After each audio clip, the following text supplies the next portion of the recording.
Alright. What the hell is going on, everybody, and welcome back. We've got Astrea in the top left side of the map up against Scarlett in the bottom right side. And this is going to be awesome because it is a best of 5 match between North America's finest. Scarlett hailing from the great state of Canada, America's 51st state, of course, and Astrea hailing from California. San Diego boy up here. Always make fun of him for being a bit of a hippie, loving tofu, broccoli on pizza, all that sort of stuff. I guess, I don't know, broccoli on pizza? Is that a San Diego thing? I don't know. I need new material other than making Anchorman jokes and making fun of California for, I don't know. What do they do? They vape the devil's cabbage and meditate and stuff like that? I don't know. Anyway, long story short, it's going to be a great match because they're so evenly matched. They had a very close series of matches in the regionals, and playing here in the first round of the knockout bracket, I mean, it's a best of 5. You know it's going to be a barn burner. I was at the event casting live. Unfortunately, I had a bit. They had us do a kind of meet and greet with people, little kind of signing sesh type thingamajig. Me and Zombie Grub while this series was on. So I only know what happened in this series from glancing at the stage and going, oh my god, this series is epic. Wow, this game's fun. Wow, what's going on in that game? You know, I've seen a few glimpses of the series. I know the end result, but I have not actually really seen the little play-by-play that got us there. So two of these, you know, they're both good friends of mine. I really learn a lot about the game from talking with them, and I'm just always excited to kind of see what happens when they face off. Fear Dragon in the chat says, I think you mean Zombie Grub and I, not me and Zombie Grub. Thank you, Fear Dragon, guys. Thank you. For those who don't know, you might think Fear Dragon's being annoying, but don't worry, he applies this same level of fastidiousness, not just to backseating in Twitch chat, but at events as well. Yeah, so like regularly, I go into the bathroom. I'm just there. You guys know those American bathroom stalls, the public bathrooms, where like, for some reason, the walls and the door stop 2 feet off the ground?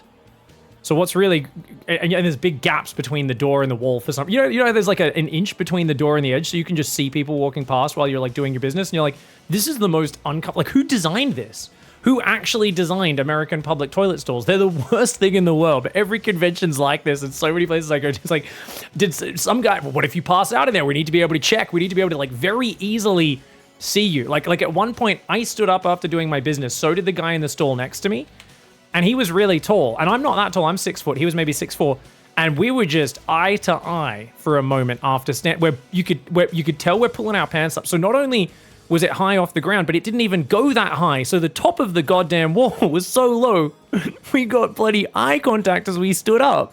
It was possibly the most awkward post-poop couple of seconds I've had in a while, but shout out to America for their interesting design of block toilets. Anyway, the reason I got to this story is Fear Dragon actually is the kind of guy where you can be there and he'll come in and check on you. Not only does he finish your sentences, help you with your grammar, he'll come in there and help you out with any dingleberries you got. I mean, I'm just saying that man's reaching under the store with toilet paper, wet wipes, whatever the hell you need to sort yourself out. There are no boundaries that are too far. You know, Fear Dragon will cross all of them, and as always, create a fantastic beginning to a cast here for people who wanted to hear about StarCraft and are instead hearing about Fear Dragon trying to offer to wipe my ass. Long story short, guys, this has been a pretty standard opening. No real direct damage. Scarlett's defense, I would say, has been pretty much perfect. She's getting some Ling harassment on the front as well. Adept's going to get surrounded.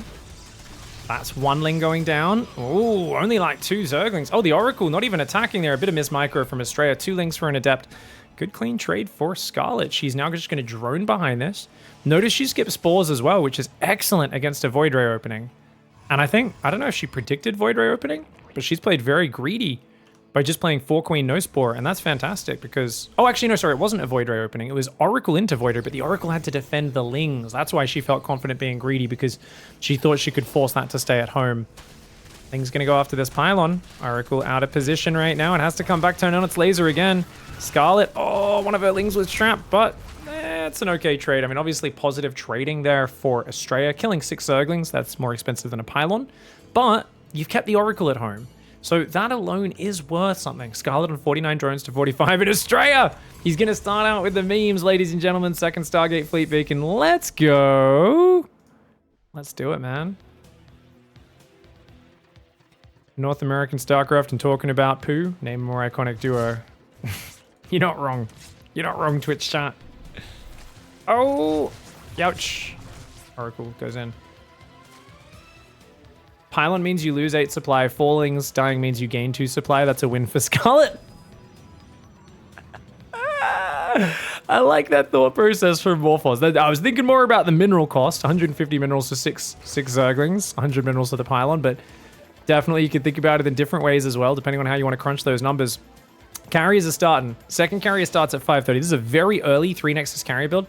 The question is, can Astrea really give off the image of him doing something else? Like, if he can make her afraid and she starts massing roaches right now, it's very good for him. But Scarlett's just droning. She seems to know what's going on. Okay, I'm going to go to her vision. Look at this. I like these adepts. These adepts for Astrea, picking off a lot of Zerglings. And notice he's really reducing her vision. Oh, okay, guys. She's building more. She's on 68 workers, which is enough, but she needs to drop a spire the moment that lair finishes, and she just doesn't know she has to. Now, what I love, that Overlord's hidden. She's hid that from the Void Ray, so she might be able to scout it with an Overseer morph, but it's going to be so late. By that point, I think the carriers are already going to be halfway across the map. Now, the question is for Astrea, what does he do afterwards? Is this carrier into Blink? Or is it carrier into Charge? Carrier to Charge is like the older style. Carrier to Blink is the style carrier...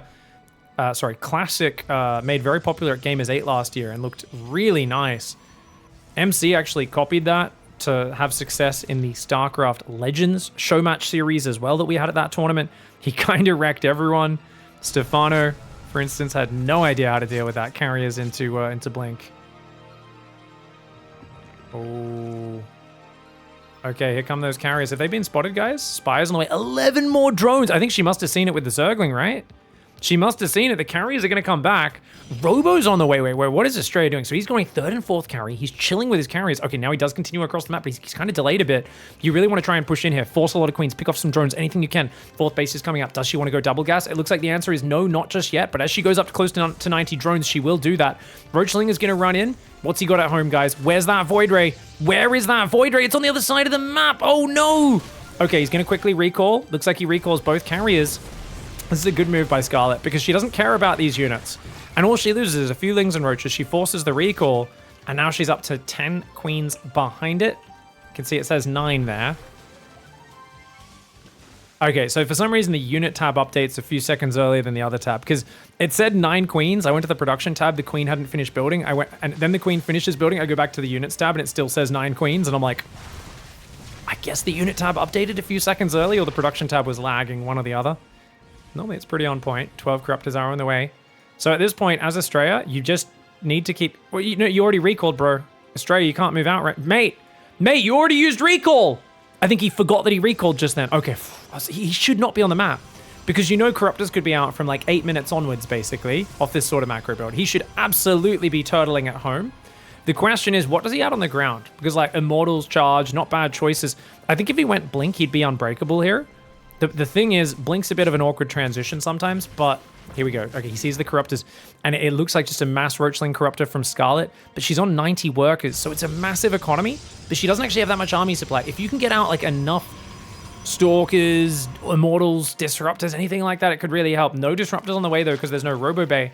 There's only 4 gateways going up to 8 gateways right now. More cannons and batteries is probably actually where the money's at, but look at that.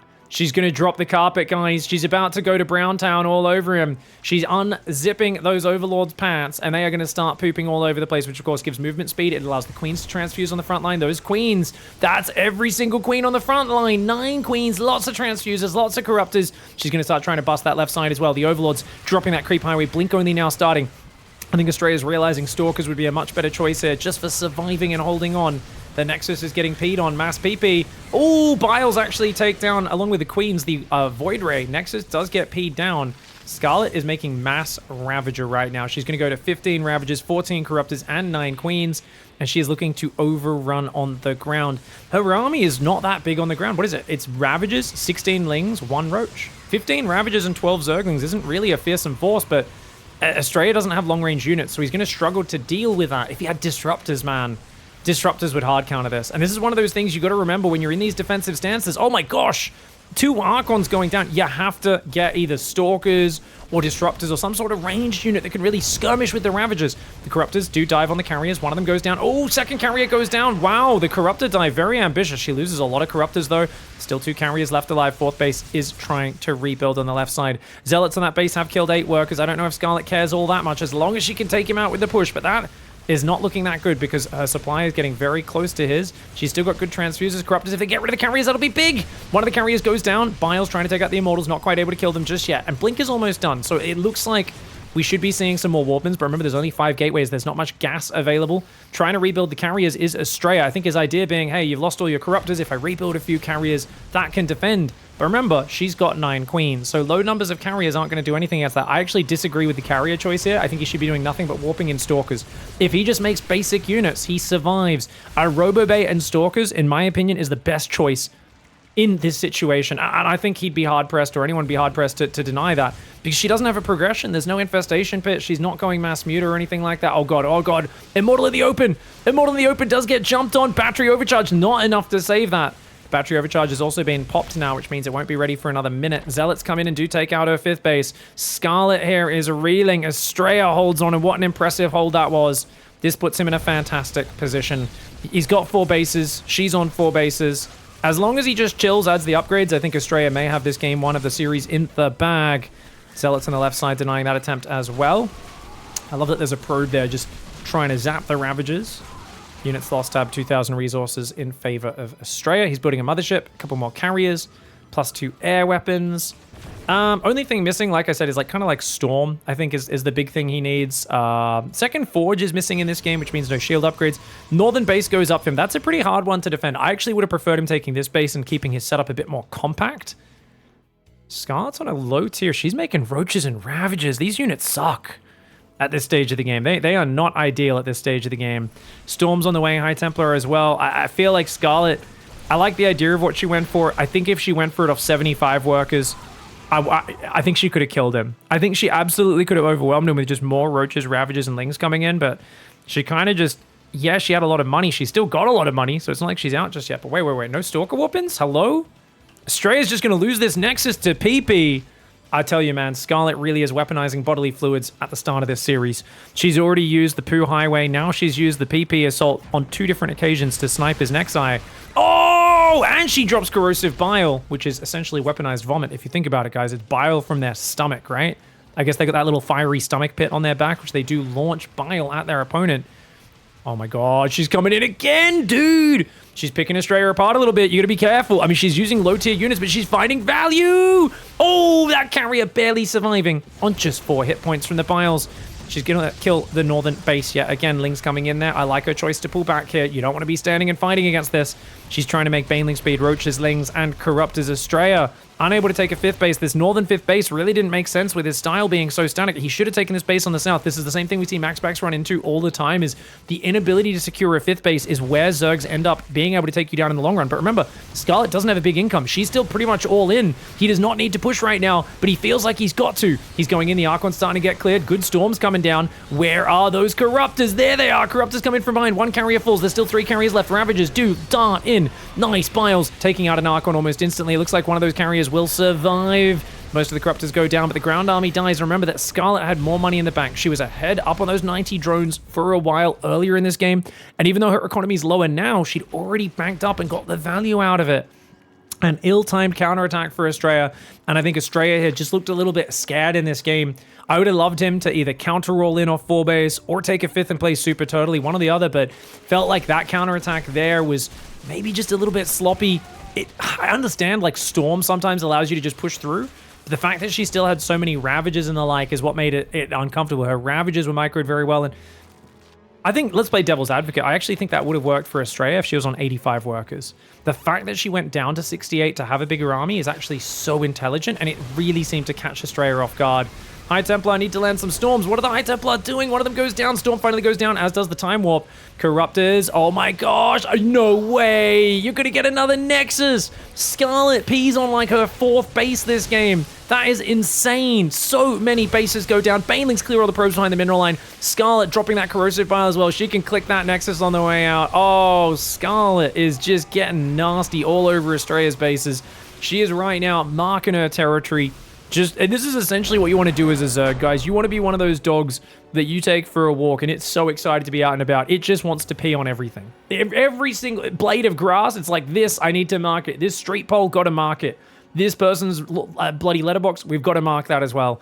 And Astrea, man, he had a great hold on that first big push, but he just could not secure the 5th base. I think this 5th base in the north was a bit of a mistake for him. Probably should have been a bit more patient, waited for that creep to dissipate. All right, well, that was a pretty damn good game from Scarlett. I think the choice to go back down to 68 drones and just have a lot of Ravagers with her Corrupt is really smart choice. Very smart. Works out for Scarlett.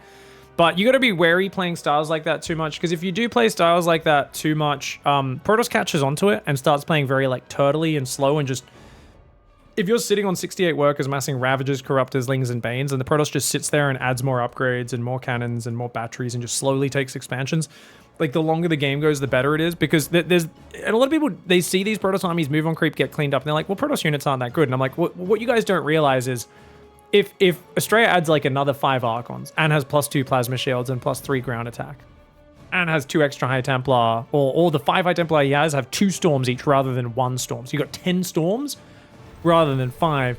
And if you're not just trying to kill the Zerg with one big blow, so you can actually do a bit more pulling back and picking where you fight rather than just shoving on creep and getting biled to death and just having all your Archons picked off without the Zerg ever really walking into Storm. It's a completely different story. So you've really got to look at how the armies engage and kind of how things go. Like, yeah, Bugs Player says, if Astrea only had 2,000 gas more in their army, absolutely. It's one of those things where, and that sounds silly, obviously in that moment, he's not going to have 2,000 more gas, but if he takes a 5th, slows the game down, just keeps waiting and building up the strength of that army, her army hits a hard expiry date, right? Her army really does struggle against that, so it's going to be interesting to see how we go. 2 workers on gas, 3rd hatchery going to be going down for Scarlett. So that is a 27 3rd hatchery, very quick one. She is not going to be making link speed for a little while here. She pulls off at 100. Wait, are we making it right now? So 28 supply link speed? Check this build order. Yeah, okay, so she naturally builds a supply block into her build there. And she says, well, I don't need supply to make link speed, so that's when I make that. And then as soon as the Overlord pops, inject, drones, and creep tumor on the natural. Very clean build order for Scarlett. Very well optimized. I like this opening a lot. Very standard, nothing too crazy. Stargate's on the way for Astrea, and he does send an Adept straight forwards across the map. Now, he's not doing a lot of double chrono to depth pressure. I really feel double chrono to depth pressure is something you should always mix into a series verse Zerg. Blocking their hatchery early as well. You want to mix that in. If you don't mix it in at all, Zergs can start getting super just crazy high drone counts very fast. So I love the idea of those drones coming in. Oh, watch out. Oh, bloody slick Spore Tricks there from Scarlett. She doesn't... Oh, she had enough money for that one, actually. I didn't think she had enough money. Still, that's good. Cleaning up an Adept for 2 Spore Tricks and a drone. I think that's fine for Scarlett. She's okay with that. In college, the house my boys lived in had an empty open basement with no walls, unfinished. With no walls, unfinished, a couch, a TV, and a random toilet in one corner. I love rooms like that. Yeah, I love when you're in someone's like basement, or it used to be like a laundry or something. Like you don't even, you're like, what did they do when they renovated this house? For some reason, there's just like a toilet in the kitchen or something. There's something I just, for me, like it feels like it's a punchline in itself. When you walk into someone's house and they just have a toilet in the most random position, it cracks me up. Like for me, that's the height of comedy. And that tells you all you need to know about how bloody lowbrow my humor is. Like I just see a toilet in a position it shouldn't be. And like so many thoughts immediately pop to my head of the fun interactions you could have with that toilet. I don't know, just like the thought of someone like sitting there just chatting to someone while they're cooking, but they're like both in eyesight of each other while one's sitting on the loo. It's, it'd just be fun. Oracle's coming in. Oh, great defense. Dude, Scarlett's all over it. Is she going to get it? Oh, that Oracle barely gets out. But look at this. She's killed 2. He's killed 2 drones as Astrea. Scarlett's shut it down. She's got Lings coming in. She's going to get another pylon. Easy Adept snipe. Bad placement on that Adept. Should have warped it in up there or there maybe. But Oracle comes home and she just gets out. Good micro on that Oracle. That was better micro than the previous game. And oh, Scarlett, get out. She does back away though. Nicely done. Forge and Twilight coming down after 3rd and 4th gas. This is a very standard blink opening. Astrea misclicking his probes onto gas. He does notice that at least. Fixes it, which is good. But he's down 4 workers, and she's got control. Look at this. She should be taking that 4th. Oh, she's going to go straight to the gold. Guys, give her an inch, she'll take a mile. Scarlett she marked her territory in game 1, and now she says, hey, I've had a good start. I've already damaged your Oracles heavily, killed 2 Adepts. I've only lost 2 drones and 2 Zerg. She's all over it. 2 Oracles coming in from that side. But look, she's got plenty of Queens. She pulls the drones back. She loses only 1 drone. Another Oracle taking big damage. I mean, she's barely taking anything. And there's no scary next step. It's like, okay, yeah, you've got 4-gate blink. Who cares? She's going to go Overlord speed. Hello. Now that to me... Is that German taxi, guys? Is she going to go Ravager, like Queen drop, big Ravager Ling attack? It's not really something you normally prioritize melee on, but she might just feel good off this start. And she might be like, you know what? Grab the drones off my third, move them onto the gold base to give me a boost to my income, and don't actually re-drone my third. Just stay on this work account and mass army, and then just go for a giant push. I think it'd be a really good way to overwhelm an Astrea who's going to a 4th base off just 4 gateways. He hasn't really slowed her down at all. Finally, he's getting a bit of creep denial, but that creep trim on the right side gets ignored. Single Zergling for Scarlett takes the stasis trap for the team there. Ling's coming in, going after these Stalkers. Unfortunately, those 2 Lings are bugged out on that. Oh, Gold Hatchery Snipe could be big, though. This is a nice moment for Astrea. He's got to be careful, though. If she gets rid of these Stalkers, that would be lovely for her. Looks like that Stalker in the north did barely survive. New stasis trap coming in. Oracles are taking a bit of damage. I like that. Splits 3 Lings off to take the stasis. She can keep that gold base up. She'll be good. Does she feel like it's worth moving the drones? It's kind of crazy to do that right now when you're in danger of losing this hatchery. Yeah, she's making 3 overlords. She's going to go for a big drop, guys. Looks like she might do a Ling drop at the same time. She's got a Ling drop on the left side. This is so smart because it forces APM and actions. And remember, Astrea's weakness is kind of like clutch multitasking and holds. Like sometimes Astrea's builds are amazing, but his like clutch multitasking and micro of defense is really not his strong suit. So if she can distract him with Lings while exploding across with Ravager Queens and the Overlords, Ravager Ling, it's going to be so hard for Astrea to defend because he's just going to have... Look at that, his multitasking stretched out here as the Overlord comes in. Ling drop starts to unload. He's so busy microing on that right side. The probes do start running away. He's trying to warp in Stalkers, but already 5 probes go down, 6 probes. That's so much value. And what's he lose? 5 probes, massive mining tank. What does Scarlett give up for that? Oh, I don't know. Nothing. 8 Zerglings costs her literally nothing. The Overlord upgrade is very cheap as well. And now she's got Queens on the front. Lings in the main. 13, 14 probes going down. She's ripping him to shreds. Astrea's economy is getting shredded. His Stalkers are trapped behind the 4th Nexus. He's on 8 gateways now, but he's just got there. And look at that. Her Biles are trapping him in a corner. She's throwing down bloody walls of fire in front of him. Biles taking things out. 19 probes in total have gone down. The Nexus is going to drop. She's even putting a creep tumor on the front line. She's going to morph a few more Dropalords just for shizzles and giggles. You know what I'm saying? She's going to pick up some Lings and drop in the main, I think, or maybe go for a Queen drop or something like that. Not a bad idea here for Scarlett. She's on 64 workers. As I said, just keep your work account the same, but transfer off of the blue minerals onto the gold. So she's got a big income advantage. She's knocked him back to 3 base. She can macro. She can play drones, banelings, lurkers, muters, anything she wants, or she can just keep going. And it looks like keep going is the name of the game here. She goes for a bit of a Zergling drop inside the main base. Stalker counterattack for Astrea, guys. There's desperation, and then there's this. This is, I'm going to counterattack and then try to, like, snipe a hatchery maybe and recall or something. And you know what? That's actually a pretty cool move, but he leaves 4 Stalkers, 5 Stalkers behind. And that's 5 Stalkers you can't afford to lose right now. It does look like he's going to shut down the Zergling drop at least. That's pretty nice. Dude, can Astrea get back in this? Oh, the 3rd base is already getting swarmed, though. Watch out. Oracle goes down there. I think one Ravager might have died as well. Yeah, she kills her own Ravager, but it's worth it to kill the Oracle at least. And Biles trying to land on warping in Stalkers. Nice moves for Scarlett. Damn, her army supply is not that far ahead, though. There's 18 Stalkers out. She's actually not up in workers anymore. Oh, God. Oh, God, is she overextended? Scarlett may have overextended in this game. She may have overextended in this game. Stalkers going after the Overlords. They're getting cleaned up. Astrea, if he can get those Stalkers back to safety, which he will. He's got some stasis traps behind it. The Stalkers on the right are holding on. He's only got 1 battery, a pack of Stalkers and Zealots. She's all in. Scarlett needs to break him right here, right now. Battery overcharge does go down, but of course the Ravagers are going to put that one to rest very quickly. Biles all across. The Queen's going down. The Ravagers going down. It's a very close fight. It does feel like Astrea should hold on, though. He's going to push her back. Astrea with an impressive hold. If he can immediately drop a 4th base, he might be able to do this. She's droning. If he just drops a 4th and does that greedy stuff that he's known for, he's going to be good. And look, he traps the Lings, so if they try to move to the right side, that's good. Oh, God, he actually loses a couple of Stalkers, though. 2 Stalkers. Not the worst, as he does trap a lot of Zerglings. He's got to go for the 4th, and I'd probably go Robo Bay here, but I don't think he'll do that. He'll probably play Psystorm, I would imagine. He's got +2 attack. What's Astrea doing, guys? He's not taking a 4th. Uh-oh. She's droning up. Scarlett's going Hive, Bailey Nest, Macro Hatch. She's trying to recover. Her macro is all over the shop. But Astrea seems to be in a bit of panic. Astrea is famous for overcommitting to greed after barely defending attacks and then dying to the next wave. It's happened to him so many times against Solar I think he's expecting her to do it again, but the thing is, he's got to realize she is transitioning here, and he's on mass stalkers and nothing else, and he seems to be doing a stalker all in. He's going to try and counterattack, but she's got so much creep. And going for just a mass stalker all in is definitely not his strong suit as a player. The Zerglings are getting jumped on. Oh, God. Oh, man, these stalkers are getting wrecked. Oh, God. Astrea losing 4 pros behind this. He's pushing into a wall of Ravages. Oh, my God. His Oracle's going to die as well.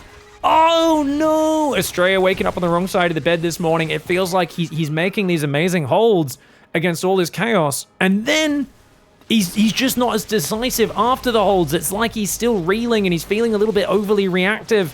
Feels like he's leaving openings, and Scarlett, she's just got so many good trades here. Oh my lord, and look at that. Ling's on the right side as well, surrounding the Zerglings. Adrenal Glands has started up, +1 range, Baneling speed. He has a Void Ray. Was that the Void Ray from the early game? I don't even know where that Void Ray came from. I think that's been around all game, maybe just forgot about it. But the Void Ray is flying away. What's it doing? You dumbass! Oh, Void Ray, what are you doing there? You absolute nincompoop. Astrea no doubt thought it would continue fighting the Zerglings that it was already engaging, but the Void Ray decided to go have a smoke. And guys, look, there's nothing wrong. You guys can do whatever you want to your body you want to. But if I tell you to defend a base, and then you go and start lighting up a smoke going, need a 5-minute break to go smoke it, I'm going to have a problem with your bloody tobacco usage, okay? Oh my god, so many piles! Okay, Astrea is actually taking out multiple Ravages with the Void Ray now. She's going to cancel the 4th base, but... oh, the Void Ray goes down. Dude, she's killed. I think that's 3 Oracles and 1 Void Ray with Biles. I don't know what killed the other Oracle, maybe the Queens, but this is getting really, really rough. I'm on Smoko, so leave me alone, is what Astrea's Void Ray was shouting. Well, it ended up getting taken out the moment it got back on duty. Nice Stalker angling, but Astrea is now outnumbered massively. The Lings are flooding in, the Biles coming in. The battery overcharge is pretty good, though. Is it an overcommitment for Scarlett? It may be if these Ravages all go down. He's going to try and chase her down. But she's got, look, Adrenal +3, Mass Zergling Roach on the way, and her income is so good. The problem is, look at the income. His main, half mined out. Those mineral patches about to disappear. This base, it's just so low on workers. It's actually still got a decent amount of minerals. He needs to transfer back to his natural from his 3rd, which is such an odd position to find yourself in. But not being able to get up a 4th, and oh, she does it again! She defecates on his hopes and dreams. That is disgusting. Like, there's something always about the timing when you get there. You try to put the Nexus down, and then just in that second, the Overlord decides to drop trousers and deny you. It's always the most frustrating way for that to happen. Lings are coming in. Stalker's taking some damage. Stalker's on the right side trying to blink forward on the Ravages, but it just isn't enough numbers. Even with the 2-1 upgrades on those Stalkers, only +1 range on the Ravages. You can see how tough that is. A couple probes go down to the Lings as well. Scarlett's rich. She's making mass Ravages, mass Zerglings. Scarlett seems to be addicted to the, I'm not going to make more than 70 workers, because then you don't have enough army. Let's just sit on 67 workers, make 1 billion units, and just keep on fighting. And Astrea, trying to get a bit too antsy with the Stalker counterattack, was not able to make this go the way he wanted. Feels like Astrea's counterattacks have just not worked out for him, and she's got a North America of Ravages. A North America of Ravages is a silly amount of Ravages that normally puts you super all in, but when you're up 80 army supply, this is just a good way to play, especially if she hits pre-storm. She should be able to just swarm in and take him out. She's got mass Banelings coming in as well, and that's going to absolutely roll over him. I just don't see him hanging on, man. Bottom right hatchery going on there as well. This looks like a fantastic start to the series for Scarlett. She's been throwing the kitchen sink at Astrea. Remember, she likes to play very cheesy against these Protoss players in her regionals. Nice Bile will take out the Stasis Trap. Does land on a few Stalkers as well. Oh my gosh. The Storm's ready. Oh my god, good Storms on the Lings and Banes, but there's still a few Banes in the mineral line. The Stalker's starting to get broken on that right side. The High Templar get cleansed. Scarlett has too much. She shoves, and she is up 2-0 in this best of 5. Oh, all right, gang. We got ourselves a 15-15 opening for Scarlett in the next game. Now, I've heard on this map you actually need to go 14 hatchery. 15 hatchery does not confirm the natural... Wait, why is she putting an Overlord? Oh, is this a Shin build order? Wait, what? Overlord before hatchery? But why? Is this better? Okay, so this is going to be just for a hatchcast pool. It's not a 15-15. Ah, so this is more optimized than doing a 14 hatchery or 15 hatchery after Overlord, because you get the extra drone out earlier. Oh, cool. I have not tried this version of the build. This is actually really awesome. I guess if you know the timing, he's going to come to pro block as well. That works out really well. Oh, if Scarlett's still watching in the chat, because I know she dropped by earlier, please let us know any thought process you're willing to share on this particular version of the build, because it's so cool. Overlord into hatchery. And the reason is that allows you to keep droning up really quickly, whereas if you just squeeze the hatchery and then you got to start an overlord, you get quite supply capped for a while there. Or if you go 14, you know, overlord into 14 hatchery, you just end up stacking up a lot of lava. But by doing the early extractor trick, she just has a little bit more minerals. She avoids any sort of supply blocks there. It's quite a nice opening. Now, Astrea is going for a hero wall-off, guys. Good thing about hero wall-offs is you can wall off behind the pylon quite easily, but of course there is a rather gaping weak spot in the wall-off, which is its weakness. He is a wall-off. The wall-offs are a bit more extreme. Hey, Pig. Can you or someone explain when to do the extractor trick and when not to, says Polygons? That's a good question. So the extractor trick is specifically just for very certain openings. You normally only do it if it's part of your opening build order. So if you do like a 15 hatchery, 15 pool, you guys can see the links to that in my Twitch chat. If you type !1515, just, you know, then you can, or you just search my main Pig channel. Just search Pig 1515. There's a bunch of videos I've done about it. There's a few other openings people like to mix it in for as well, but generally speaking, it's if you're going to be, you just want to squeeze an extra worker out above your supply, right? If you want to squeeze an extra 1 or 2 workers out above your supply, you'll do an extractor trick. So you'll often see people randomly do it when they make a mistake and go, oh, I'm supply blocked. Ah, oh, damn it. And while they're waiting for the overlord to build, they might quickly build a few extractors, build drones, and then cancel them. It's a very high level move though, and I would say a lot of average Joe players, when they do that, actually cause more harm than benefit. So in general, not something you need to master or need to ever do in your StarCraft career. It's there for like very special build orders and as like a very tricky way of fixing up your own mistakes. So it's a bit of a band-aid for other mistakes that have happened in the game, or for very unique openings that are built around that being part of it. Now, for some reason, Astrea has 2 probes at the third guy. He's going to say that's suboptimal, just a little bit. We don't need 2 out here, but it is what it is. Third hatchery's on the way as well. Okay, so queen's there. 1, 2... Third queen over there as well. Is this a 2 Zergling with opening here? No, that's just 1 Zergling. Oh, hello.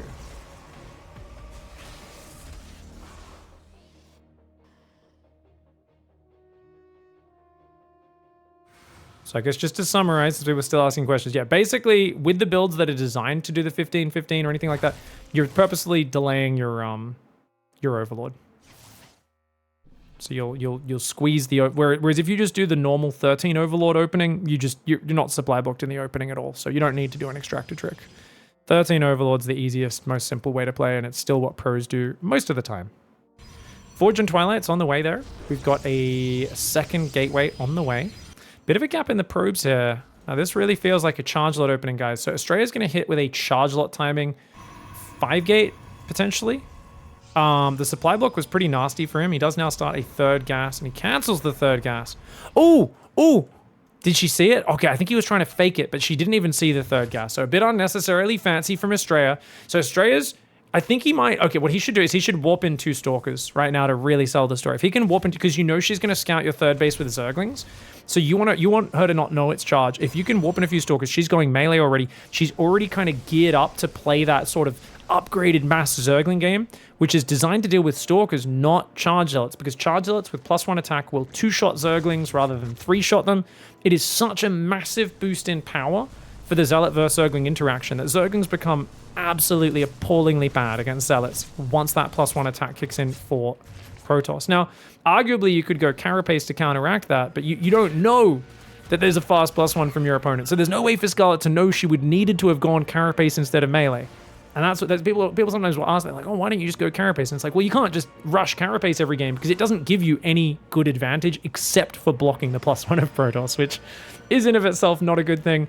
Armani for several years had a style where he rushed Carapace every game, and it was kind of one of the, to be honest, one of the most bullied build orders out there. He didn't really win a lot of games with it, and a lot of the other Zergs made fun of him for doing it, said, what the hell are you trying to do? This is so much money and it gives you so little benefit.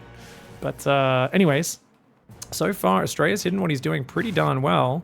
I mean, the thing is, she's seen no gases on the third, so she has no reason to build more drones right now. Where's her Roach Warren? She's skipping Roach Warren. Oh, she's playing so greedy. She's playing so greedy, guys. Oh, not even building a 5 minute 20. If she had even a 520 Roach Warren, just for safety, she could build Roaches. But oh god, she's gonna have to defend this with just 6 Queens and Zerglings. It's technically possible if you have enough army, but I don't know if she has enough. Oh god, I can just try to get the Evo chamber up. Spike Gorilla's not there. He can just click on that Evo and get in. Oh gosh. Oh no, she was trying to go into greedy Hydra Bane. Hydra Bane does not feel good if you play too safe. You always want to have a little bit of a lead going into Hydra Bane, and her desire to get that lead is what's put her in such a hard position. The Queens are doing okay on the left. The Zergling's trying to get a bit of a surround, but they're getting overrun right now. The Queen's starting to go down. That Spinecrawler's only getting finished after a lot of the Queens go down. The transfuses are very nice. Zealots come in. That Spinecrawler behind the mineral line is helping out, but you can see that's going to go down there as well. We've got that Spinecrawler selected, so you can see its hit points falling. In the main base, Spore Crawler's going to be getting focused as well. Those Zealots going absolutely ham. Oracle comes in the back door right now and says, let's drop a stasis trap. Queens are going down. Let's see if that stasis lands. She actually reacted to it. Oh my lord, Scarlett, what have you been eating today for breakfast? The fact that you noticed that at all in the midst of all this is impressive, but you are simply defending from a terrible position. She's now building unupgraded Hydralisks as a desperate way to get some ranged units out to get some more efficient fights versus the Zealots, but it is very tough. More Zealots running in on the south as well. Units lost tab 1,200 resources in favor of Astrea, and this was only a 4-gate pressure, guys. He didn't even go 5 or 6 gate. This was just 4 gateways. Wow. Taking this much damage off 4-gate Zealot is crazy. Now, don't get me wrong. He did warp in off those gateways. He cut workers to get the gateways early. He rushed +1. He rushed charge. He warped in non-stop. But it's still just nowhere near as a bigger commitment as when a player goes like 6 or 8 gate charge. Third is fully saturated. 4th base probes are rallying out. The Oracle comes back in and grabs 4, 5, 6 drones. Oh, that Oracle on 10 kills. Zealot's still roaming the map right now. He's got 3 High Templar gathering energy, batteries and cannons going up on all of his bases. Scarlett's trying to counterattack, but what's she got? 29 Zerglings, 7 Hydras. She's trying to make upgrades now. Hydra movement speed, Baneling speed, +1 range. She's making 10 more drones. To be fair, I am very impressed that her worker count is as high as it is. She's on 73 workers. She's building 5 more, and she's building an infestation. But unfortunately, she's having to break her golden rule. Because she's been on the back foot, she's having to drone up to recover. And for those who don't know, I got to talk to Scarlett the day before this game, the evening before after she made it out of the open bracket, and she said, you know, there's a secret to ZvP, right? Never make more than 70 drones. And she was literally shouting that in Twitch chat just earlier today as well, going, lol, that's the rule, never make more than 70 drones. But she's at 79. She does not like going this high in workers. She likes to hover on that low economy so she has more army. Now she's trying to recover in the long game. And that gives Protoss a lot of time to get all those fancy Protoss tools, Storm, Immortals, building up massively. Protoss has a 4th base entrenched, cannons, everywhere. Look at that. Astrea's going to leave a High Templar. So 3 cannons plus a Storm will defend any Baneling run-bys. There's Zealots poking out, looking for these Zerglings as well, which do pretty well with those +2 attack. 3 Zealots, not enough to clean up all these Zerglings, but you can still see how powerful that 2-shot ability is. Just look how quick those Zerglings do go down. If you come with close to their supply, the Zealots will ravage. Hive and Lurker down on the way, so Scarlett's going to play Hydraling Bane into Lurkers. This is what I refer to as the NA comp as well, where you're kind of going for one style, but then you're kind of tech switching back into the Lurkers, even though that is much smoother usually off a Roach opening. It's not a bad style, but it is incredibly expensive because the Hydras, the Lurkers, the Banes, all gas heavy, usually can't really spare anything for, say, a Viper. Number 1, there's High Templar. They'll probably feedback you before you get the spells off unless you're very clever with the Viper and you really come in from the right angle. Number 2, you just don't have the gas for it. You need to spend the gas on more Lurkers, more Hydras, more Banes. Scarlett, she's got some Ling Bane on that north side. Having to use gas to deal with minerals doesn't really feel great, but it's not the worst thing in the world. I mean, as long as you get rid of it. Astrea pulling away there. Lurkers on the front side are sieging up. Seismic Spines comes in. More Zerglings building right now. Let's go! How many High Templar is that, guys? 6 High Templar, 7 Immortals, 2 Archons. This is not a game-winning push. This is a I'm going to be annoying push, and look at that. Big storms on the Lurker Hydra. Gets rid of a few Banes, a few Hydras. And oh, you can just click the hatchery and run away. Beautiful play by Astrea. He's got a Prism in the north as well. Nidus when I'm going up for Scarlett. Scarlett realizes if she wins this game, it's going to be Rogue style. It's going to be a surprise Nidus in Astrea's backdoor, giving him a little bit of the surprise. Mass Lurker in the main can do well, but remember, Protoss has Recall, Protoss has Storm, Protoss has the Oracle for Revelation. I think a second Oracle would probably be a good idea for Astrea. If you don't have a second Oracle, this one dies. You are a bit light on the detection. Oracle's always the best detection against a Lurker player. No Adaptive Talons upgrade on the way for Scarlett, guys. There we go. She starts it now. She's on 1/1 upgrades only, +1 melee, +1 range. Astrea's about to have +3 attack, +1 plasma shields. He's also going up to 10 gateways, or 12 gateways, I should say. And he's got a mothership on the way, as well as those air weapons for the carrier transition that will eventually come in. She's sending the Overseer, creepy boy trying to sneak into the back door. Lurker's moving around. She's got some Lings trying to get in, but he's got pretty good map control, does Astrea. 5th base is always sticking out like a sore thumb on this map. The Void Ray should help cover for that. Lurker Hydra Bane up there. Oh, if she could just blow up the cannons with the Banes, get in there, while popping a big Nidus Lurker in the main, that would be lovely. I'd love to see her go for it right now. But she's trying to hide the Lurker. She doesn't want to see them to get spotted going into the Nidus Worm, I think. I think she might be getting a bit too fancy about this. Uh-oh. She sieged that in range as well. That's obvious. This is kind of announcing what she's up to. Astrea should realize what's happening because she's not being very sneaky. Here we go, Lurker, Lingbane Hydra, or Lingbane Hydra, sorry, alone, I should say, trying to roll into these cannons and Zealots. She's going to be able to overwhelm it eventually, and the south side Lings get cleaned up by the Zealots and the Immortals as well. I don't know if she's going to be able to kill all the workers on this base. She should be able to. Nidus Worm in the main does pop out. There's nothing inside it, though. That's an empty Nidus. Oh, Scarlett losing a base on the south as well. She's having to move all her Lurkers there. She does get 11 probes. This is pretty good damage for her. I think she's got to keep being aggressive rather than defensive. I think she really should have popped Lurkers out in the main. Because Astrea, like I said, if he has a weakness, it's his multitasking, defensive kind of clutch ability to defend. I feel like Astrea and Stats play ZvP quite similarly once they get to the mid-game. The difference is that Stats is so clutch at defending surprise Niduses that hit him from behind. And, you know, if the Zerg splits up and hits 3 bases at once, that's what makes Stats basically the best defensive Protoss player in the world, at least historically speaking. His current form's been looking pretty good as well. Astrea has got a lot of Immortal there. Oh no, Scarlett! Get out, get out, get out! Bad fight, bad fight! Oh my lord, she runs up a ramp into a wall of Immortal Storm Cannon! And she does actually kill a lot of the units, but she just lost like 14 Lurkers to do that. 11 Lurkers have died. I think they all died right there, to be fair. Nidus Worm goes go down in the main. Astrea's hanging on. He's got that 5th base up in the bottom. It's not mining right yet. He's going to counterattack the southern 5th base. Scarlett's sick of being stuck on 4 bases. She needs that 5th. Mothership comes in. Time Warp does slow down attack speed by 50%. Those Lurkers attacking incredibly slowly, but it doesn't look like there's many units there to take advantage, especially with only 1 observer for detection. That being said, the Oracles are there for the double revelation down in the south. Oh god, her Nidus Worm's under attack. She's popping out everything she can at home. 2 Storms and 5 Immortals. She's got to defend this base. She's taking heavy losses. 13 drones, 14 drones have gone down. It does look like she's not got the numbers here to defend. She just loaded the Nidus Worm up again. A lot of her units running across the map. She's got to go deal with this, but she's so busy microing the front. She does deny the 3rd base there of the Protoss. At the same time, though, her 4th base goes down and the Prism slides into the back door. Nice Hydra micro. Lovely transfuse from Scarlett. Astrea is starting to flow right now.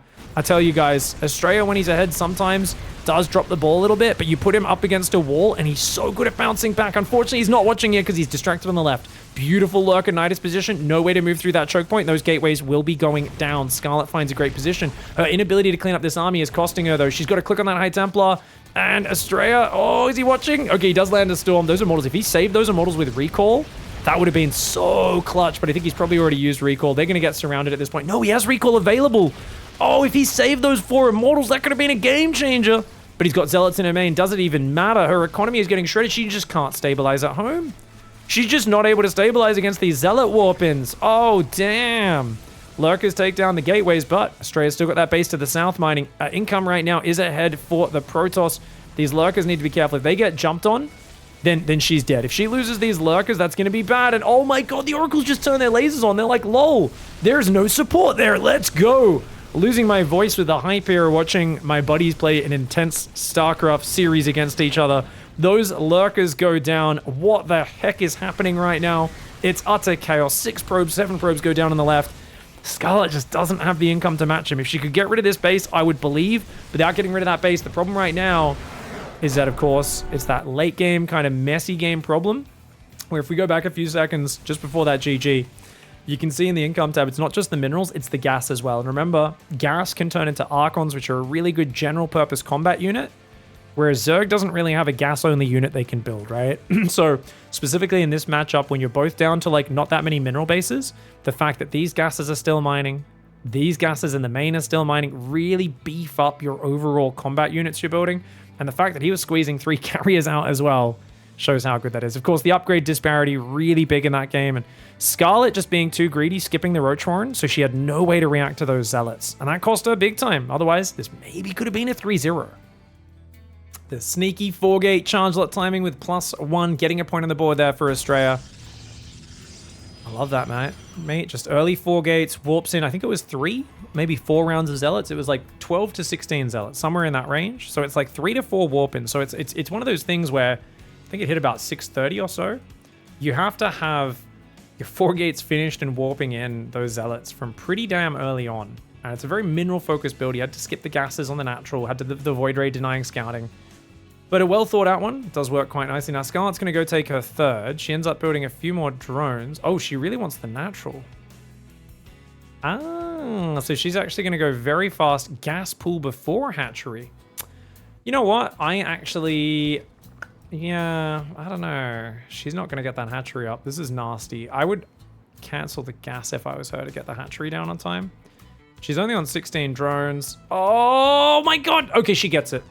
Guys, I gotta tell you, if he blocked that in time, she would be mouthing. She would be so peeved because you're already hurting your economy to get such fast gas mining and pool. She's putting 3 workers on gas?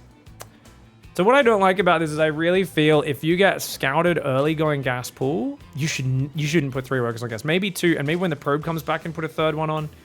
Well, I guess she wants to really fake the threat of like, oh, I might all in you off this. I want to see her like just not make ling speed and just put workers back on minerals.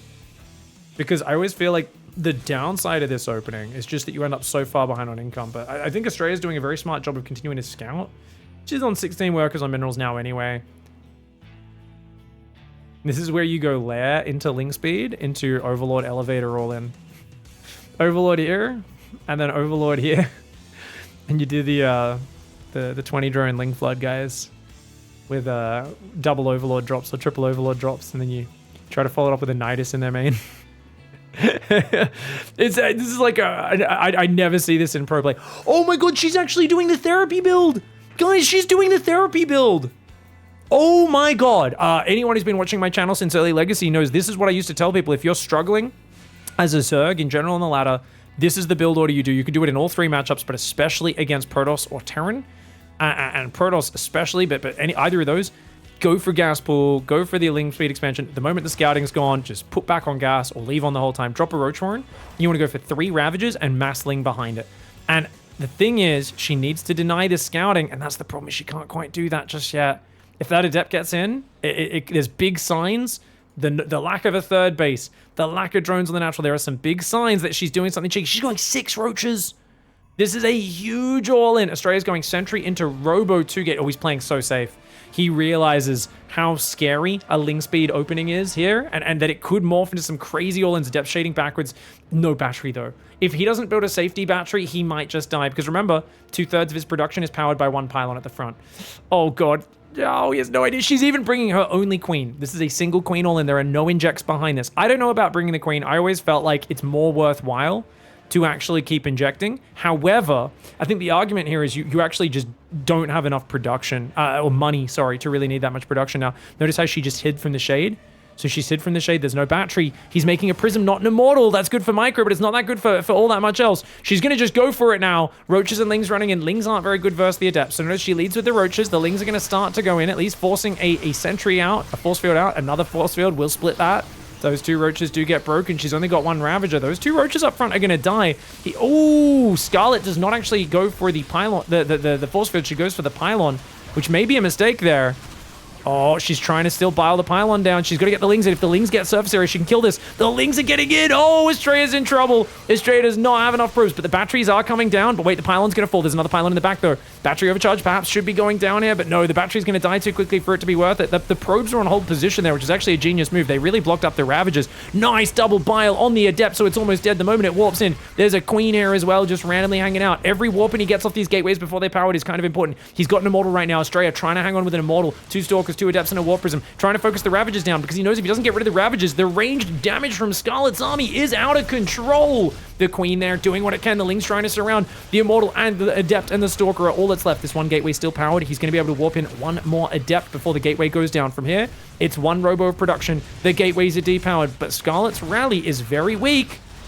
Oh, the hot pickups. The hot pickups are nice. Very nice hot pickups. She's trying to bile down the production. She can't lose these Ravagers. Queen's going to go down. She's backed away. How many probes did she kill, guys? 13. She killed 13 probes. Oh, I like this. Oh, he's going to repower with the prism. That's very cute, but he's so low on money. He's actually got a few too many workers on gas. I'd like him to pull 2 workers off gas, put them on the natural minerals right now. He's trying to build more immortals into prism. Single Zerg going to run into that main base. Might be able to pick off a probe or 2 if he doesn't notice it. He's busy microing down on that side. She's going to keep the Ling alive for now, prioritizing scouting over damage. She's making more roaches and more Zerglings. She's not droning. This is the problem for Astrea is he doesn't know if she's droning or not. So she's going to hide her units, pull back the overlord. She's going to go around, and she's just going to blow up the Cybercore and then potentially run in and surround. Oh, no. The Immortals in the Prism on the wrong side of the map. This could be a problem right now for Astrea. If she clicks on the Cybercore and surrounds those Adepts, like, they won't have time to shade out of there. The Ravagers are going to go down. Look at that. The Adepts try to pull back, but that's going to be a problem. Nice force field blocking the Ravagers, though. Can she manage to kill the Immortal? The Immortal taking big damage. She needs to take it down. The Immortal, it dies to the bile. Lots of probes going down as well. She's got to get out, though. She can't lose the Ravagers. The Ravagers are so important.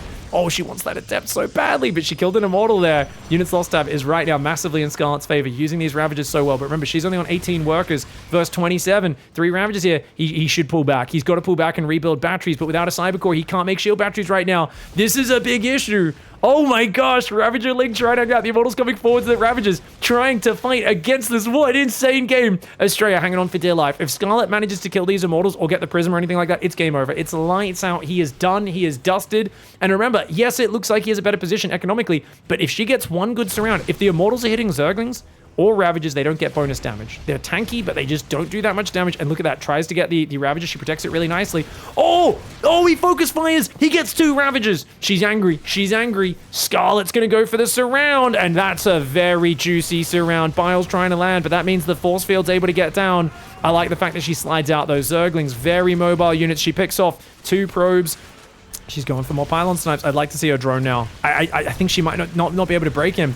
The Prism is just such a problem unit for her. I'd love to see Scarlett start droning here. Maybe go up to like 30 drones, 35 drones and try to do a 3-base follow-up. But she's still trying to overwhelm. He's got no gateway units. Hold that thought. If she just keeps massing Zerglings, I think she has him. I think she has him. He's got nothing to deal with the Zerglings anymore. There's no Adepts or anything left. The battery overpowers, but only for a second. There's 4 Immortals out, though. I don't think she has enough to take out all 4 Immortals. She grabs another probe on the natural and has to pull back. She needs Zerglings to overwhelm. Zerglings are very good against the Immortals. This is insanity right now. She's still up in the army supply. He's lost so many probes, and this is where the unit efficiency is coming from for Scarlett, is she keeps killing so many probes, and they're so valuable.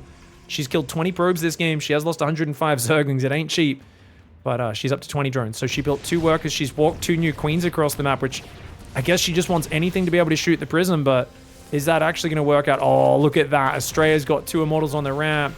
He's playing a smart style. I like that he's rebuilding a battery up here as well. He's going to try and creep batteries down to the natural. He's on 5 Immortals with a 6th one building. If she could, like, macro up and swap into mutas or something, that'd be amazing. But, of course, that is 10 minutes plus down the line. These players are still on essentially 1 base income. Battery does get cancelled. Great cancel there for Astrea. Gets a bit of a refund, but he's got no gateways. He's rebuilding a gateway, so he's on 1 robo production. And that Warp Prism is the saving grace. The power of the Warp Prism to pick up these units. It is the great equalizer. Astrea, if he gets hit by Biles on it, loses it, it's going to be an unforgivable slip-up. But for now, he's looking good. Scarlett, she's going to move out to that 3rd base like I was talking about before. But she's doing it from down in workers. He's got the Immortals out for the value. She's still, even if she drones up, like I said, to 30 or 35, she still needs to follow up with another all-in. She cannot drone up from this position.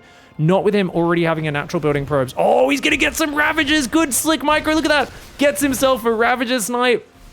And that's super worth. Every Ravager costs as much as a Mutalisk, remember. 3 Ravagers have died this game. She's been pretty efficient at preserving that Ravager count using the Lings up front. But wow.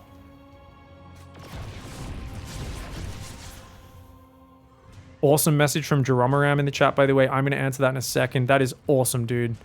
I'm going to read that one out at the end of this game. But right now, I am fully focused in this game. She's going to take a hidden base, which is actually really smart because she can't really defend her base from the Immortals very well. I like that choice. Problem is, it makes it kind of obvious that you're not macroing up. And she actually, I think, really does want to just do another all-in. I don't know. Maybe she's thinking she could drone up and sneakily sneak some workers out to that corner and then do it. 29 workers against 31. Astrea's infrastructure sucks. So even though he's building Immortals, look at this. Forge and Twilight are only just starting. She does have a little bit more time to work, but he's being such a nuisance with the Observers, the Immortals in the Prism, and the Creep Tumors. Queens are needed to obviously keep hitting that Warp Prism, but look at that. Gets a Zergling. I think Scarlett's being pretty good with how she's pulling back here. Ooh, damaging the Immortals big. Any damage you can stack up on that Immortal will actually matter as the fights go longer and the game goes longer. Third and fourth gas goes down. Looking at his gas count, you know Astrea is going to go Archons. And that's where all that gas he's been mining this whole time is going to massively beef up his army because Archons destroy Zerglings. So there's a breakpoint soon where if she's stuck on Ravager Ling, she's going to be screwed. Once he gets like 4 Archons out, especially with the Warp Prism there picking them up, she basically just wins this game. Roach Warren gets sniped. Dude, she just lost her Roach Warren. She's got to rebuild it. She's trying to make a Baneling Nest as well. I think she's expecting Zealots maybe.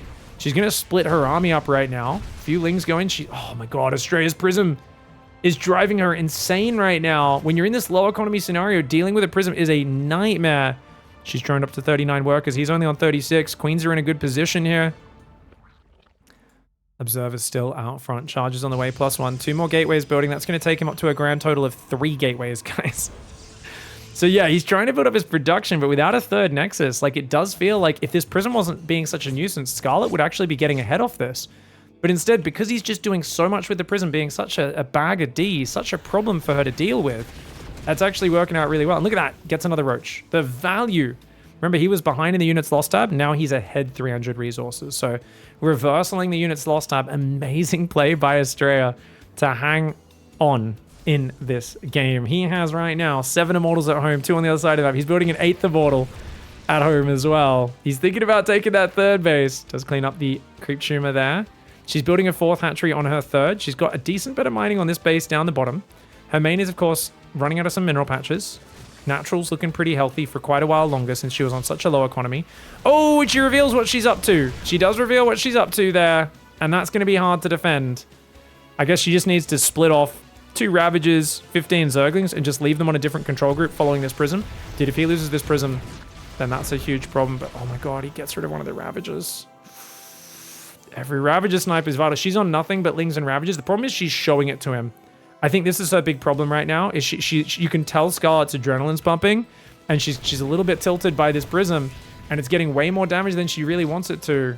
She's going to leave a small number of Lings. I think you want to overcommit to defending this, because otherwise you might lose a few too many units and end up in trouble. So she really should leave those Lings down here. She's actually going to go for a counterattack right now. Oh god. She's going for it. She's going for it, guys, but she hasn't split up her control groups. Finally, she does. You can tell Scarlett's panic F2ing a little bit. She's making Banelings. I don't think Banelings matters. What she really needs is a surround. If you can surround the Immortal Archon, so the Lings are surrounding the Immortals, the Ravagers are focusing down the Archons quickly, you maybe can do this. The Prism's on the wrong side of the map. Not going to be able to ferry units out this time. Astrea has no idea this is happening. He should sense it. He is kind of pre-spread. He's going to kill this hatchery over here. He's trying to force her all in, and force her all in. She is going to be. Sentry there. There's 4 force fields. 4 force fields! Immortal spread out. Sentry uses Guardian Shield rather than Force Field. That might be a mistake, but the Lings on the left side aren't really doing anything. Those Archons in the mineral line on that left side are doing huge. The right side is getting destroyed. Scarlett annihilates all the Immortal Archon on the right side. The Prism does recall these units trying to survive. Those Immortals start to drop like flies, but no, it's the Prism saving them. They're not actually dying. There's still 4 Immortals and an Archon left over. Zealots warping in as well. Oh, the Archon goes down. More Biles are landing all across this front side. But look at that. 5 Immortals starting to chase you down. Those Ravagers need to get out of here. Remember, those Ravagers are very expensive units, and she's lost her 3rd hatchery. She's still got her 4th in the bottom right. Dude, if all those Lings, like if those units didn't get in the mineral line and she surrounded all of him out there, or if those Lings, half of them maybe split up to this side a little earlier, I actually feel she might have been able to take him out. It's so close though. So very close. Remember, she's on hatchery attack. She does not have a lair. She does not have roach speed. All she can do is make Ravager Ling. That's why she's making this so close while having lower tier units, is because she's not investing in anything. But look, he's almost got +2. He takes out yet another Ravager here. He's going to go for it again. A 2nd Ravager goes down. Is he going to get a 3rd? The answer is, of course he is. Oh my golly. Ling's going to get in. But batteries are around. Battery and the natural will get focused down. Ling's in the main getting some decent damage. Oh my god, the battery healing is very good though. That Immortal refusing to die. Lings are running around. Ling Ravager sprinkling in the front right now. Astrea has Archons and Immortals there though. He is solid. The Immortals in the middle of the map have killed another couple of Roaches. He's got to get out. He saves the Immortals at the last second. Back in the natural though. Oh no, his economy. No, he just lost 23 probes. Oh my god, what the heck? This is absolute insanity. Scarlett finds the damage in the messy situation, but his army's scarier than her. 7 Immortals, 2 Archons. She needs to make mass Roach Ravagers. She needs to stop making Banelings, I think. I mean, I get why she's making Banelings because of the Zealots. I think she just needs like a billion Roaches and Ravagers, and maybe to swap into a defensive mode. She might be able to drone up here with that new third base popping back up. Her fourth base in the corner, of course, still there the whole time. Oh, I like that move, trying to buy all the zealots, but he was watching. Ling's trying to get in. Baneling morphs in the main base. A lot of Reddit point probes up there. You got to realize, though, down at the front, he's pulling back. He's not letting the Ravagers pick anything off. The Zealots will kill a lot of these Zerglings. She is getting good damage, though. 6 probes do go down. Dude, this feels really scary. But oh, the Ravagers! Scarlett not watching! 2 Ravagers go down. A third and a fourth, very exposed. The Archon's moving forward. She does kill an Archon, but for what? 4 or 5 Ravagers? That is problematic. 10 more probes do go down, though. She's still on hatchery tech. I think at this point, Scarlett feels like she's got to kill him. He's building these god tier units. She has to stop them building up. But I think maybe she could actually drone up to 50, 55 and go for lair and play defensive Ravagers. It's just with 7 Immortals on the map, you don't want to pull back. You want to keep their number low.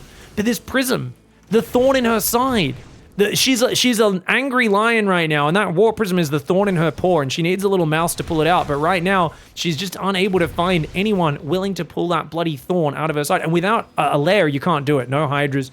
No Mutas. There's no way to deal with that Warp Prism when you're on hatchery tech, and because she's used the same Mass Ravager Lynx around so many times, she's finding herself in a hard spot.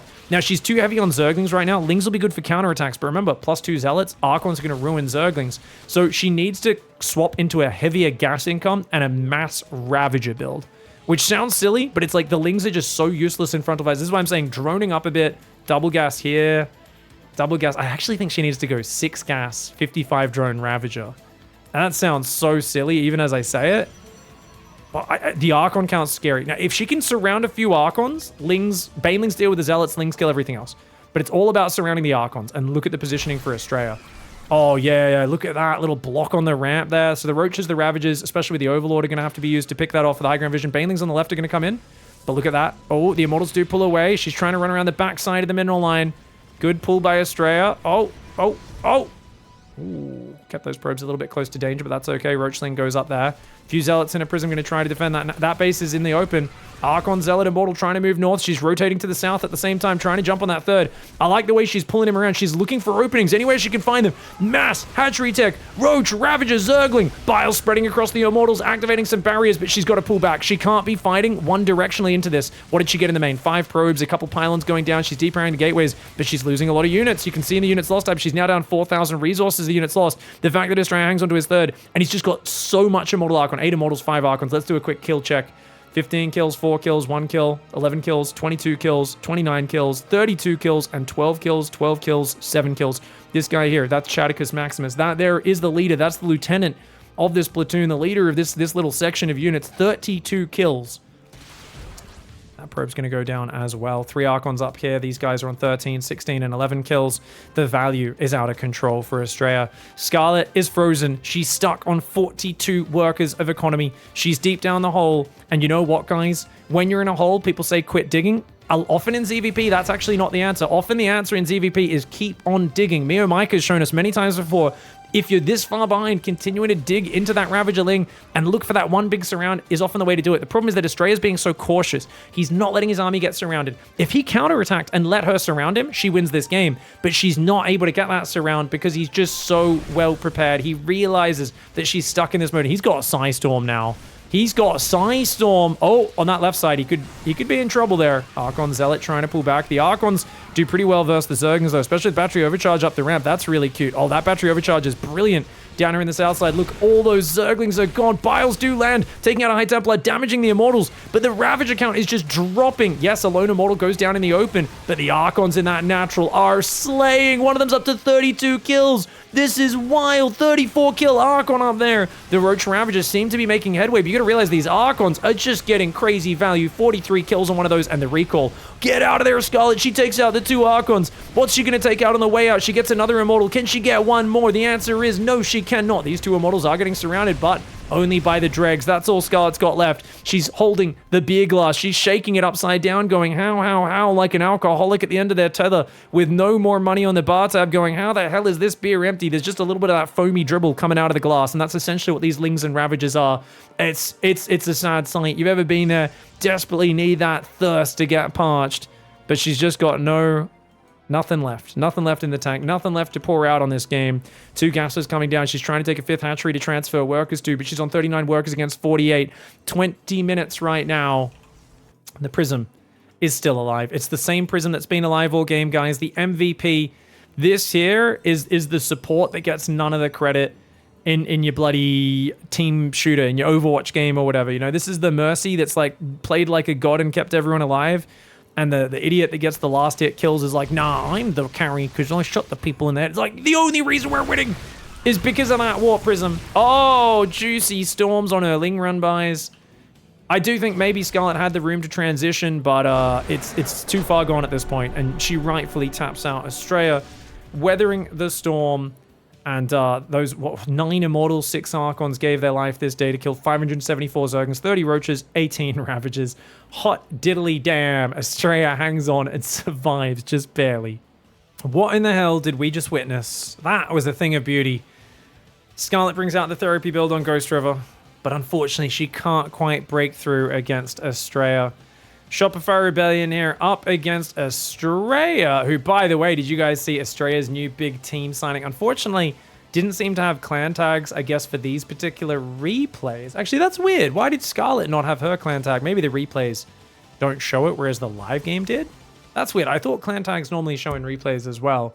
But very exciting to see Astrea getting picked up by a big team. I'm having a massive mental blank on who that team is. I should have mentioned at the start of the cast. I didn't even realize he joined them either until the event. Kind of went under the radar 2 weeks ago, but really cool because obviously everyone's picking up their players, trying to get ready for the Esports World Cup and trying to have as many teams in there and players across different games so they can win that like $20 million prize pool or whatever it is. Some insane prize pool for that. Astrea's going Nexus first. Wow, that's a 17 Nexus. What a change up, guys. Notice he doesn't build probe straight away. So it's 17 Nexus, 17 gate, probe, and then gas, I think is how he does this. Really economic build order. It's going to create a very different build up. I think he's on Virtus. Yeah, VP. He's on VP. He's on Virtus Pro. That's right. He's got the polar bear logo on him. Thank you, chat, for that. That's a huge team, obviously, from Counter-Strike and other games. So really awesome to see him joining them. Now, yeah, I mean, I feel like at this point, Scarlett's been so aggressive, maybe. I mean, this has got to be the game where a Muta swap seems good. It's just on Oceanborn, it's hard to get to a position to do that. It's very dependent on how the early game goes. I do think Muta swaps are one of the best ways to get free wins against Protoss players if you use them sparingly, once in every, say, 6 or 7 pro games.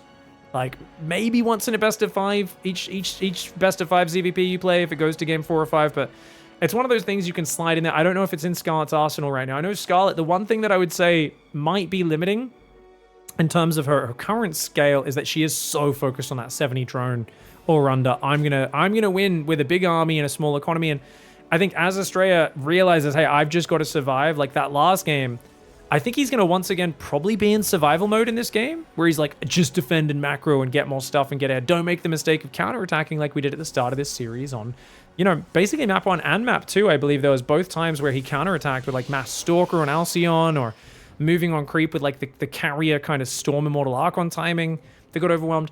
He might just be changing gears, which is why I'm saying, like, look, if Scarlett plays like a little greedier off of a good opening, swaps into Mass Muta, that could be a great way to finish him off. Or, you know, maybe just a classic Lurker Rush, right? Do a classic double Evo 85 drone, you know, Lurker Rush. You can go up to about 90 drones, sometimes 95, because you'll usually build a few spines across your 4th and 5th bases. But if you get up to like 10 gas income, you can actually do amazing things with Lurkers. And I do think Vipers are probably the most underused unit in this matchup right now. I think a lot of Protoss players go, oh, I'm making Lurkers, like Vipers don't work because they have Storm. And I think that's forgetting that, you know, Protoss doesn't see everything all the time, especially if they're on a low Oracle count. And Vipers usually can find an angle if you're tricky with them. Now, the double adept pressure has been really nice because it forces Scarlett to build 10 Zerglings, which means she's down 7 workers right now. And Astrea, he's just chronoing an Oracle first. He's making probes. Very standard play for Astrea. He's going to make an extra 2 adepts before making a 3rd Nexus. Wow, very safe play. Cool. So he's like, let's just leave no openings. Like, Scarlett's tricky with these Zerglings. She annoyed me earlier in the series. Let's be ready for it. And having 4 adepts and an Oracle out before 3rd Nexus means he's just rock solid here.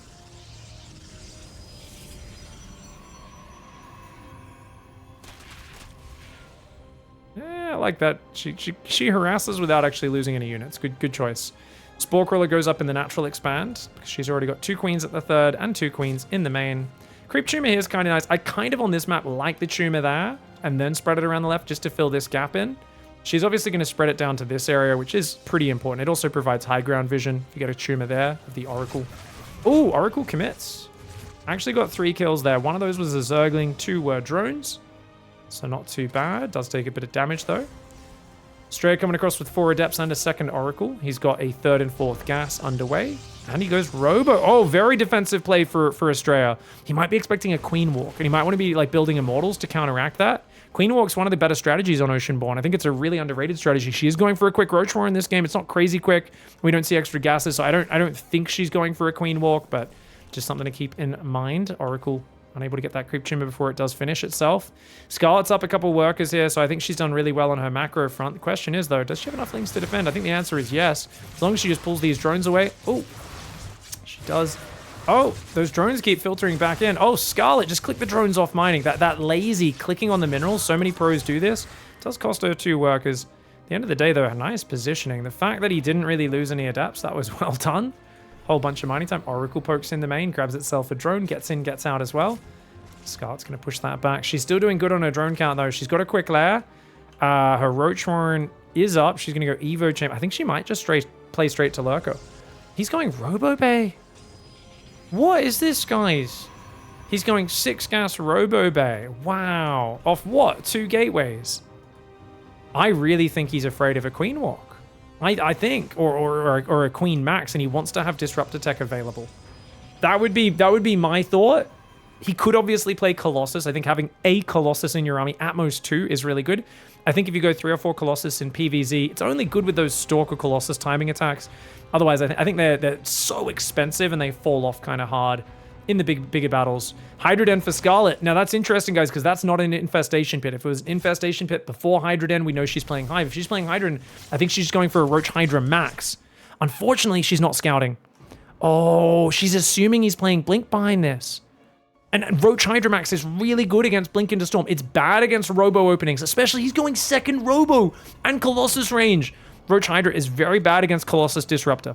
Like Colossus Disruptor, like Robo Turtle, Immortals, Colossus Disruptor. These are the units that counter a Roach Hydra timing. Roach Hydra timing is optimized. We've seen it a lot on this map lately, being really effective running up this ramp and busting the natural when Protoss is too busy thinking about defending their 4th base, because Storms aren't that good versus Roaches. You have overwhelming numbers. Stalkers just don't have enough damage to slow down the Roach Hydra, and the Storms, you don't have enough Psy Storms because they take too long to build up. Problem is, Scarlett's picking the wrong strategy for this game. That being said, she's droning now, so she's not really going for an all-in. Astrea, on the other hand, is just playing Omega Turtle mode. As we mentioned earlier, he's going 2nd Forge, double Robo, 8 gate on 3 base. This is as much tech as you could possibly get on 3 bases. This is a super turtley style, and I don't think Scarlett's expecting this at all. She's like, where's your 4th base? She's probably expecting to get timing attacked, in which case Hydras are not a bad defensive unit, but the earlier she gets an Infestation Pit, the better, guys. If she hits a stiff Viper timing, abducts the Colossus and Immortals, she could just wipe him with Roach Hydra. But without an Infestation Pit even started, her Hive Viper potential is minutes away. And the fact that he doesn't have a 4th, I really think she should have transitioned by now. Seeing no 4th, seeing Immortals. Scarlett's going to be dogged about this, though. She's massing Hydras. Her Ling's getting cleaned up at the front. This has been a long, grueling series right now. And it feels like both players have entered an odd meta. A weird spot where they're both playing oddball StarCraft. Double Robo Colossus Turtle, double Forge for Astrea. Scarlett, Mass Roach Hydra. Inspired by Rogue. Rogue has been using this a lot lately. The old Roach Hydra timing, Dark's been mixing it in as well. It's been catching Protoss players off guard. I'll never forget Showtime at Katowice, looking really good versus Dark in like game 1 and game 2, and then just caught completely off guard by a Roach Hydra Max, not able to defend with Psystorm and Stalkers. But with Robo units, man, Robo units are good against this. There's no battery up just yet. Those Colossus are going to pretty much hold this back on their own, especially with a few Immortals and Stalkers to deal with the Roaches. Colossus will wreck the Lings and the Hydras. Scarlett, she sees the Colossus and she's going to feel her heart drop. Maybe with a full surround, she could do it. She's coming around that north side. He's got to be... I mean, canceling the 4th is a good move, yeah. She's got to get the 4th. Infestation Pit goes down. It's a slow Infestation. She does start +2 range. She's got to get out of here, though. She's got to be careful about overcommitting. Uh-oh. Oh, God, did he just leave his door open? Oh, no. Dude, Protoss players always leave that door open. I've heard this from so many Zergs lately saying, just attack the natural with half your army. Protoss is always out of position. They always let you in. That being said, Stalkers are pretty quick to handle it. Oh, she's going for the frontal attack. I don't think that's going to work. No, she's got to get out. Run, run, run, Scarlett. Oh, God, she's overcommitting. Hydras are getting roasted by these Colossus. She's got to get out of here. She's got to get out. Those Hydras are fighting around a corner. They're not really fighting on that south side. These Colossus are getting so much damage at the same time. 2 probes went down. The Forge didn't die. Yes, Astrea lost some production, but he didn't actually lose much value. Units lost tab is going to be pretty damn far in his favor. That being said, Scarlett has a 4th up in mining. She's got 8 gas. He does not. His 4th base has just started. So if she can get up to Lurkers and Vipers, maybe, just maybe, she can fight this back. The Disruptors are building. Now, this is actually where we can see there's no Templar Archives. So we know if she just saves gas and builds 4 Vipers, I actually think she could win this game. But if she doesn't have enough Vipers, she will get destroyed. The thing is, why would you go 4 Vipers? Most players add Storm as the next step, so she's probably assuming that Astrea is going to play Storm, because that's what was the normal, logical next step, but he's actually just going mass Robo, double upgrade Blink right now. 3-2 upgrades have started for him. Scarlett's only on +1 with her +2 almost finished. She's going to be behind at least 2 or 3 upgrades, and that is a hard spot to be in. Her Roaches are bleeding out right now. You know, when you're stuck at 10 minutes remaxing on Roaches, things are awkward. She's going to try and rescue this Ravager Hydra. But look at that Disruptor shot, zoning her back. Hydras pop out. They kill a sentry at least before they go. These Disruptor shots picking off a few decent units. I mean, these fights are just so bad for Scarlett because she, even when she dodges the shots, she doesn't have anything flanking him or coming in from behind. She's got a few drones entering the fray. They want to be some of the boys joining the combat. We want to be the boys. 2 Vipers are on the way, but they're coming out a little bit too late. She's still once again trying to remix on Roaches. Oh no, Scarlett! Misclicking a Roach Hydra into a corner. Astrea on the warpath. He's going to try and punish her for this. His Colossus and Models a little far behind though, so a lot of her units do escape, but she is in trouble. She's going to have to give up this 5th base and pull back. She needs a giant army, but look at the trading in the last few minutes. 3,000 resources in favor of Astrea. His 4th base is up. He's adding the Templar Archive, so he will be ready for the Vipers in a short while. Vipers do not spawn with Abduct available. She's coming in from 2 sides, but those Queens are going to block up her Roach Hydra. I don't think this is going to work out. She's just got no damage on top of this army. All of her Roach Hydra is trying to close in. The Vipers running in, but the Disruptors are landing. The 5th base has gone down, and not just that, her whole army dying as well. She tried to click on the Colossus. It survives on 9 hit points. This has been an odd build for Astrea, but has completely countered her build. The choice to go for the Roach Hydra timing does not work well against a double Robo play, unfortunately. Scarlett just reading what Astrea was up to a little bit incorrectly, and it's costing her big time. I love the Abducts. Getting rid of those 2 Immortals is nice, but oh my gosh! Ball of all balls, Astrea literally sneaks into Scarlett's room while she's sleeping, shoves a Tide Pod in her mouth, and she finds her Roach Hydra foaming to death as she wakes up from nightmares. That was a weird analogy. Point being, I feel like when a Disruptor kills 15 units, it always gives me images of like people trying to eat a Tide Pod. It's that level of savagery. You're like, geez, this is not healthy. And neither is eating Disruptor shots to the middle of your Roach Hydra ball. Anyway, Stalker, Zealot, Colossus, Disruptor. Was that actually... The Tide Pod challenge is something that'll always live on in infamy in my brain. For those who don't know, there was like a TikTok challenge that went around a few years ago. People were like, kids were trying to eat Tide Pods. And you're like, you know that's a concentrated dishwashing fluid, right? And there's like a concentrated cleaning... Like, you know that's... It's going to be dead. You're going to actually die, you know? And they're like, nah, it'll be super cool. I'll show I can eat that dish soap. It reminds me of me friend in high school who basically if you gave him like $1, people would be like, oi, can you eat this chapstick off the ground that has like hair and dirt on it? And he's like, yeah. How much will you give me? They're like $1. And he's like, literally snatches the dollar out of their hand with one hand, swipes the chapstick with the other, and just bites the entire end of that dirt and hair-ridden chapstick off and just chews and swallows in one smooth motion. Truly a savage. It kind of reminds me of that level. I mean, right now, this is just such a ground-pounding army. Storm, Disruptors, Colossus, 4 Immortals in there for the anti-Roach. Scarlett is trying to get up to Lurkers, but she's building drones as well, trying to recover in the long game. She is so far behind the curve. Look at the trading. She's lost 95 Roaches over the last few minutes for 2 Disruptors, a Colossus, 2 Immortals, 14 Stalkers. I mean, that is terrible trading. And the Vipers get caught by the Stalkers. I mean, she's in an impossible position. What can you do? Astrea's got this. From down 0-2, he has fought back like an utter savage, like a beast. And he's really shown, guys, I am the NA champ. Yes, I may have started this series down 0-2, but remember, I won the NA regionals, and I will be going further in this knockout bracket. Fantastic play from Astrea and Scarlett both. Feels like when you've got 2 friends who've competed against each other so much over the years like this, the games get weird, they get messy, they get a bit chaotic, but what a special series we saw.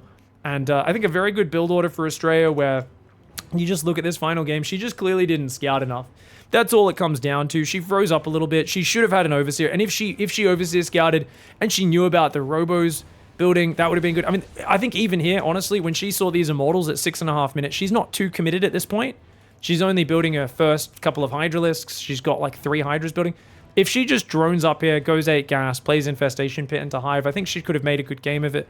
But the moment you see Immortals being out this early, you know your opponent's kind of really turtling up on the Robo style. I think Roach Hydra timing becomes a very weak choice. She probably thought, you know what, he's probably going Immortal Storm. I think that's what her read was. I think she said he's probably going single Robo.